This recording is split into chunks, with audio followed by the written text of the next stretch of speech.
I, 21M, grew up in a pretty average middle-class family.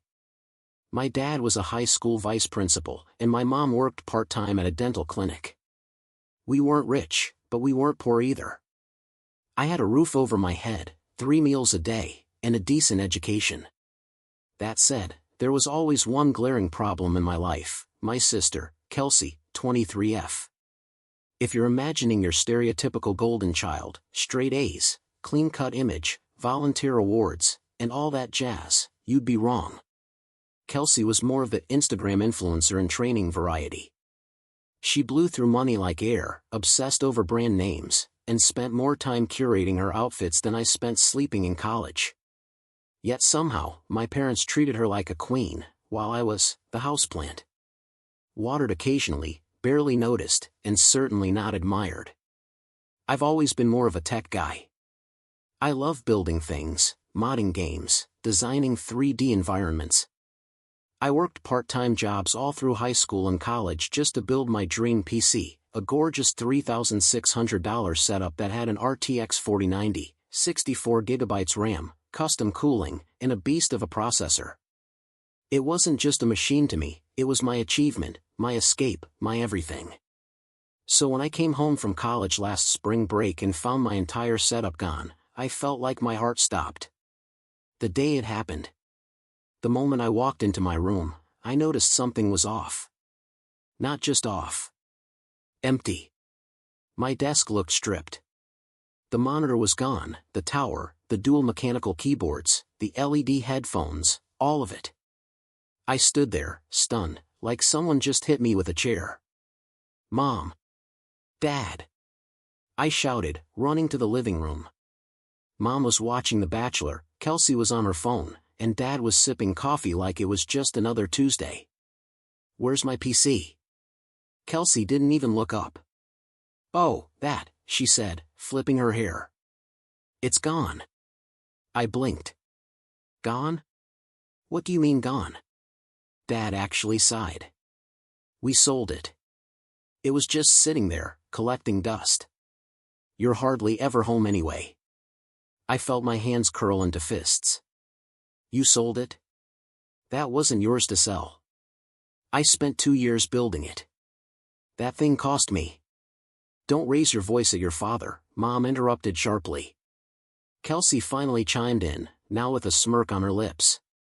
"It paid for my Miami trip. And some other essentials. You don't need it like I do."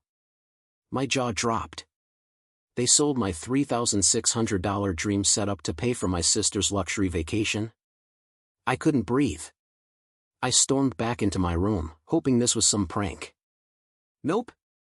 They even took the mousepad. The family meeting that wasn't. That night, I tried reasoning with them. I paid for that PC with my own money. I worked for it. That's theft. You had no right. "Don't be dramatic," Dad said, waving me off. "You're making a scene over some electronics. That some electronics cost me months of hard work. That was mine. You live under our roof," Mom snapped. "We can do what we think is best." Best? You think stealing from me to fund Kelsey's vanity is best? That's when Kelsey, with her freshly manicured fingers and fake tan, looked me dead in the eyes and said, "Maybe if you were more useful, they wouldn't have needed to take your stuff." I packed a bag that night. I didn't even know where I'd go. The move. I called my friend Alex, who lived with his boyfriend in a 2-bedroom apartment downtown. By some miracle, they had space. I crashed on their couch, and within 2 days, started transferring over my clothes, books, everything I could carry. I left behind a printed photo of my old setup taped to the wall with a sticky note that said, "Hope it was worth it." My parents didn't call. Not once. Kelsey posted about her dream trip on Instagram, tagging every brand from Gucci to Sephora. But I wasn't done. I started planning. Because if they thought taking my stuff was the end of the story, they had no idea what was coming next. I won't lie to you, moving out on such short notice sucked. No plan. No bed. No money left. I had $180 to my name. Alex and Marco were lifesavers. They gave me a warm blanket, a place to crash, and, more importantly, a sense of dignity. They didn't ask me dumb questions like, "Are you sure it was your PC?" or "Maybe your parents meant well." They just let me grieve. But after 2 nights, I knew something. I had no intention of being anyone's couch decoration. Hustle mode activated. That PC wasn't just a toy, I'd been using it to run 3D modeling gigs on Fiverr and Upwork. I did product mock-ups, VR assets, architectural layouts. Without it, my side hustle was dead in the water. But Alex had a spare rig. It was an old Dell XPS from like 2017. Dusty, loud, and couldn't run Photoshop without gasping. But I installed Blender, Krita, and every tool I could. By the end of the first week, I was back on Fiverr. I offered simple jobs at dirt cheap rates, custom 3D logo, $5. Low poly character for indie games, $10. And they started trickling in. Each night, I slept at 3 a.m. and woke at 8. On coffee, ramen, and pure spite. I set myself one goal. Earn back every dollar my family stole from me. But not just that. I wanted to build something better. Something that would bury the memory of the rig they sold, and teach them never to mess with me again. Meanwhile, back at the dysfunctional ranch, Kelsey's trip to Miami became an entire saga on Instagram. She posted stories every hour, outfits, cocktails, beach yoga, branded shopping bags. She even had a GRWM, get ready with me, video wearing sunglasses I know cost more than rent. It wasn't just rage I felt. It was betrayal. My parents didn't just take my property, they took my independence. My hard work meant nothing to them, compared to Kelsey's glittery nonsense. A week after I moved out, I finally got a message from Mom. "Mom, you're being very immature. You didn't even say goodbye to your grandmother last weekend." She was very upset. No apology. No acknowledgement. Just emotional guilt. I left her on read. The shift. 2 weeks into the grind, my Fiverr queue hit 15 active orders. I raised prices. I got lucky, someone posted my character rig in a Reddit thread for indie developers. That alone brought in 22 new requests. Then came a message that changed everything. "Client, can you do a short animated explainer video with a 3D mascot? Budget $1,200. I reread it 5 times. $1,200. I'd never handled that kind of order. It took every ounce of caffeine, but I delivered it in 6 days. Client loved it. Gave me a tip. Referred a friend. And just like that, I was in business. The first strike. The chaos? Oh, it was coming. But I wanted to wait. What fun is revenge if they never see it coming?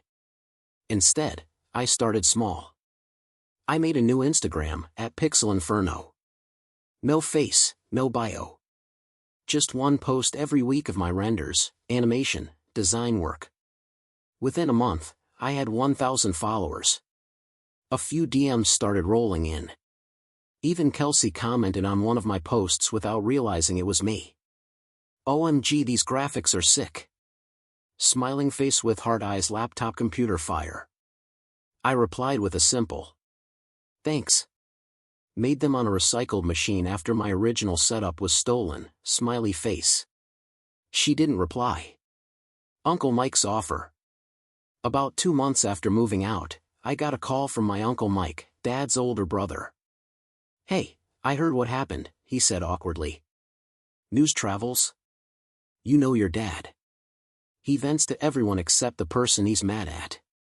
Apparently, my parents had spun the story as, our son overreacted and ran away because we moved a few things around in his room. I explained my side. Every painful detail. Mike was silent for a moment. "You know I own a startup now, right?" I vaguely remembered. "Something in digital marketing. We've been struggling to get someone to do 3D promo animations for our app," he continued. "Want a contract gig?" I'll pay what I'd pay an agency. But only if you can deliver in a week. I said yes. I delivered in 4 days. He paid me $3,000. Up front. The new setup. I marched into the same tech store where I bought the original components. This time, I brought cash. And I built an even better monster PC. Liquid-cooled. Triple monitor. Smart lighting. Noise-isolated tower. I dropped $4,200. My hands were trembling. Not from fear, but from knowing. I won. Not just financially. Not just creatively. I rebuilt myself from ashes. But I wasn't done. The catalyst. About 3 months after I moved out, Kelsey tagged me in an Instagram story, "Oopsie, forgot to block my little bro face with tears of joy," where she jokingly bragged about snatching the nerd's toy and turning it into a tan. I screenshotted it. I laughed. But then I had an idea. Something big. Something public. And something that would bring the whole house of cards crumbling down. All I needed was one final piece. And it was coming. It's funny how people underestimate what a little strategy, timing, and petty revenge can do. After 3 months of grinding, rebuilding, and watching Kelsey turn my hard-earned work into selfies and hauls, I was done hiding in the shadows. It was time to go public. But not in a childish rant. No name-calling. No drama posts on Facebook. I wanted precision. So I crafted a story. The post that started it all. I logged into Reddit with a throwaway account. I posted in r/am I the asshole with the title. AITA for moving out after my parents sold my $3,600 dream PC without asking and used it to fund my sister's Miami shopping spree. I laid it all out, my part-time jobs, the build process, how I saved up over 2 years, the betrayal of coming home and finding it gone, and the complete lack of remorse from my family. I didn't name names. I didn't include photos. But I described the emotional wreckage and the rebirth. I talked about rebuilding my business, getting support from friends, and how I wasn't sure if I wanted to cut them off forever. Within 12 hours, the post had 15,000 upvotes. Within 24 hours, it hit the front page. The comment section? A tsunami of fury and support. You're an TA. They stole from you. That's grand theft. Cut them off and never look back. Your sister is a leech. Your parents enabled her. I want a follow-up story where you become rich and donate $3,600 to a dog shelter in their name. Someone even DM'd me offering legal help. The internet never forgets. Kelsey must have seen it through TikTok or Twitter because she texted me the next morning. "Kelsey, did you seriously post about our family on Reddit? You're such a freak." Me, I didn't name you. Unless you recognize yourself in the post, which says a lot. Kelsey, you better take it down. Me, nope. The internet deserves the tea. A few hours later, Dad called me. "Take that crap down. You're humiliating this family." I calmly replied. "You humiliated me the moment you sold my hard work to fund Kelsey's selfies and sandals." He hung up. The viral domino. Someone from a popular YouTube channel that reads Reddit stories contacted me for permission to narrate the post. I said yes. It got 400,000 views in 3 days. Then came the podcast requests. Small tech bloggers wrote think pieces about family entitlement and millennials versus boomers. I even got a weird DM from an indie producer asking if I'd option the story for a web series. I wasn't even trying to go viral. But I leaned into it. I posted a follow-up titled, "Update, my parents stole my $3,600 PC. Here's what happened after I moved out." I included screenshots of my new setup, blurred out any location markers. I even shared the lessons I'd learned, boundaries, financial independence, and how enabling toxicity ruins everyone involved. That update went even bigger. 1.1 million views. Meanwhile, back at home, Apparently, people found my sister's Instagram, despite me never sharing her username.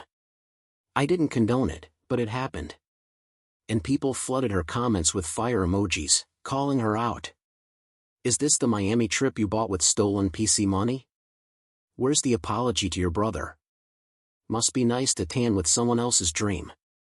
She made her account private, then deleted it. Mom sent me a furious email, accusing me of exposing the family and driving Kelsey to tears. I replied with, "Your daughter cried because her reputation got dragged. I cried when you made me feel like I didn't matter." No response. The fallout. I heard from Uncle Mike again. "Did you write that Reddit post?" he asked, laughing. "Yeah. You're a freaking folk hero. My coworkers have been sharing it in group chats." One guy literally said, "This kid's a legend." Mike wasn't just amused. He was impressed. "Ever think of making this into a blog or series? You've got a voice." That's when it hit me. I could turn this chaos into a platform. I bought the domain stolenbyfamily.com. I started a blog for stories about family betrayal, financial abuse, and generational conflict. People submitted their own stories. I anonymized and curated them. The traffic? Insane. I added a merch section. Ask before you sell hoodies. My PC paid for your flip-flops mugs. People loved it. Within 2 months, I was pulling in affiliate ad revenue and selling art prints of my 3D work. Then, the inevitable apology. It didn't come in the way you'd expect. No flowers. No calls. No dramatic visits. Just a Facebook message from Dad. "Your mom and I didn't realize how much that PC meant to you. We were trying to support your sister through a rough time. But maybe we were too harsh. Hope you're doing well." I stared at it for a while. Was it sincere? Half-hearted? PR cleanup? I didn't respond. I sent a screenshot to Marco and Alex. Marco just said, "Post it with the caption, 'Too late.'" I didn't. But I wanted to. Full circle. The story had gone full circle. From betrayal to rebuild. From viral to victory. But I knew this wasn't about just revenge. It was about regaining my voice. Taking back what was mine. And building something they could never take again. About 4.5 months after I moved out, life was good. My blog stolenbyfamily.com had started turning real traffic. I was getting ad revenue, brand collaborations with creators in the 3D art space, and even a guest spot on a podcast about financial abuse in families. My DMs were full of other people thanking me for helping them feel seen. And then, out of nowhere, my sister texted me. "Kelsey, hey. I need to ask you something." I stared at the screen like it was a bad dream. The ask. I didn't respond right away. Honestly, I figured she'd just sent it out of guilt. Or worse, another guilt trip on behalf of my parents. But then she followed up a few hours later. "Kelsey, I need your help. It's about my Instagram brand deal stuff." I responded with a single word. "Why?" "Kelsey, because I messed up and I don't know how to fix it. I'm being accused of using stolen content." "Wait. What?" "Kelsey, some graphic designer says I stole his renders." "But I didn't. I just posted stuff my old editor gave me." "But now he's threatening to sue." And that's when it clicked. The renders she used looked very familiar. Digging in, I went to her Instagram. She had reactivated it as a private account. Through my blog community, I got a few screenshots from people who still followed her. Sure enough, 2 of the carousel posts featured my old 3D logo designs, which she had stolen from the shared folders I had kept on our home network years ago. She had slapped her logo on them and sold them to a boutique beauty brand as part of a branding package. Not only was this theft, she monetized my original work. I was fuming. But I wasn't going to rage. I wasn't going to yell. Nope. I had something better in mind. The trap. I responded 2 days later. Me, sure, I'll help. What exactly do you need?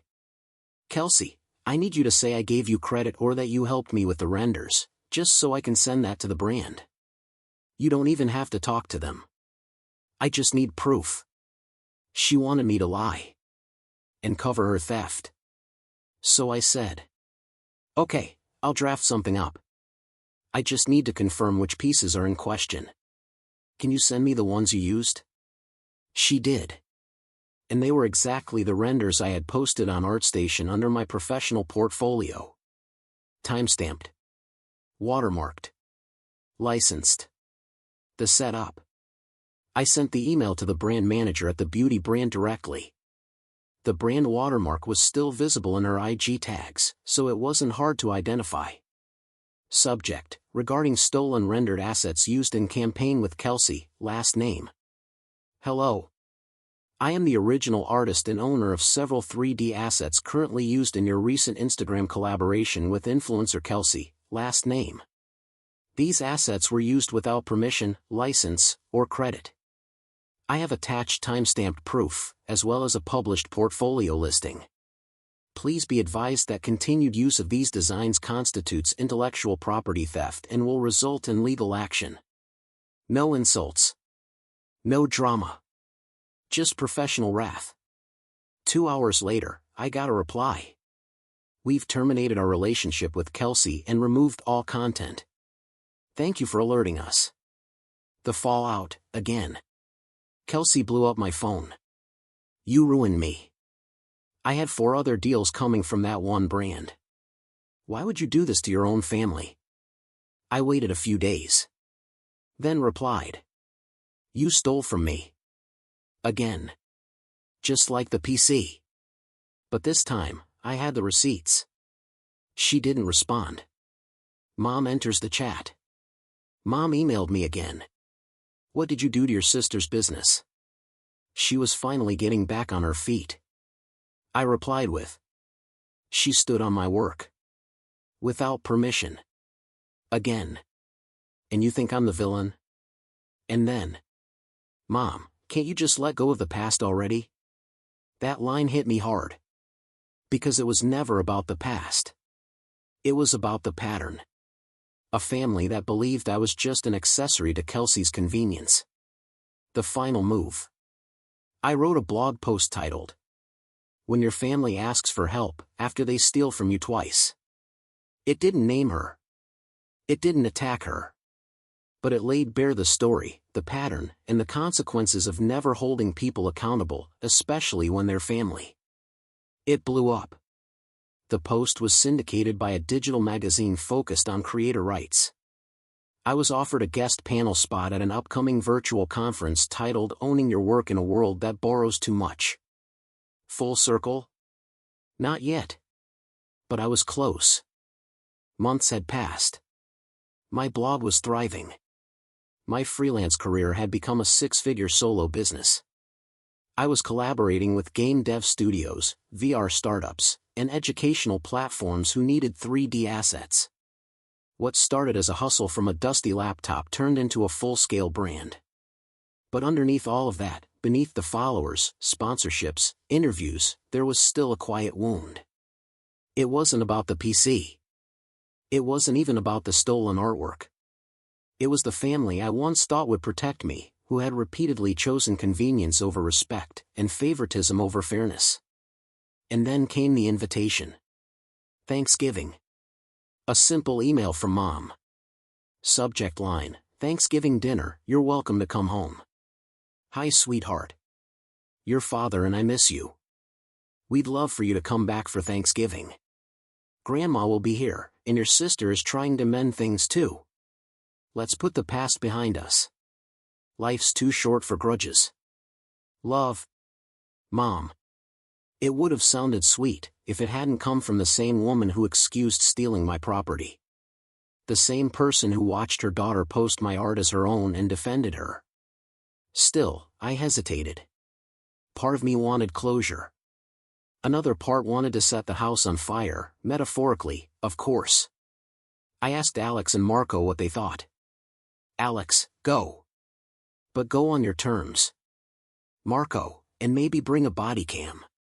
The return. I showed up in a simple sweater and jeans.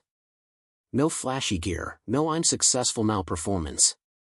Just me. Quiet. Composed. The air was tense the moment I stepped inside. Grandma hugged me first. Warm, soft, real. I needed that. Dad offered a stiff handshake. Mom smiled like we were actors in a family commercial. And Kelsey gave me a sheepish nod from across the room, as if we hadn't been at war. Dinner started okay. It was turkey, cranberry sauce, overcooked green beans, the usual. Then came the conversation. The moment. Your blog's been doing well, Dad said between bites. I raised an eyebrow. You've been reading it? Some posts came across my desk, he said. People at work talk. Same, Kelsey added. Some of my followers even sent me your posts. Didn't realize it had gotten that big. Mom chimed in, like a director prompting a cast. We've all made mistakes. But we're still family. And then she looked at me. Kelsey wants to apologize. I looked at Kelsey. She took a breath. I'm sorry. I shouldn't have taken your work or your stuff. I didn't realize how serious it was until everything fell apart. I nodded. Thank you. Silence. Then Mom, softly, so, can we move forward now? The line in the sand. I put my fork down. I'm glad we're finally talking. I really am. But moving forward doesn't mean I pretend none of this happened. Dad looked annoyed. What do you mean? I mean I've forgiven you, but that doesn't mean I want things to go back to the way they were. You can't just hold this over us forever, Mom snapped. I'm not. I'm just saying, I've rebuilt my life. I don't need you to acknowledge it. But I won't shrink myself just to make this family comfortable again. Kelsey stayed silent. For once, she understood. The last door. After dessert, I stepped outside. The air was cold. Crisp. Mom followed me onto the porch. You've changed. I had to. I just hope someday, you'll come home for real. I looked at the streetlight flickering across the driveway, then back at her. I already have a home, I said. It's just not here anymore. And with that, I hugged her briefly, soft, respectful, distant, and walked away. I didn't storm off. I didn't slam a door. I just walked. Epilogue. Today, I work from a studio I designed myself. That $3,600 dream PC? It's long gone. Replaced by a dual-rig setup I built for content creation and simulation design. I run online workshops for digital artists navigating copyright issues and financial independence. And once a month, I publish anonymous stories from readers who've had their voices stolen by people who should have supported them. Because for some of us, the family we're born into won't protect us. So we build our own. Final note, posted to Reddit. To the people who supported me when I thought I was alone. Thank you. You didn't just give me internet points. You gave me a path forward. If your family steals from you, mocks your dreams, or treats you like a background character in your own story, walk away. Not out of anger. But out of self-respect. I did. And I've never looked back. The end.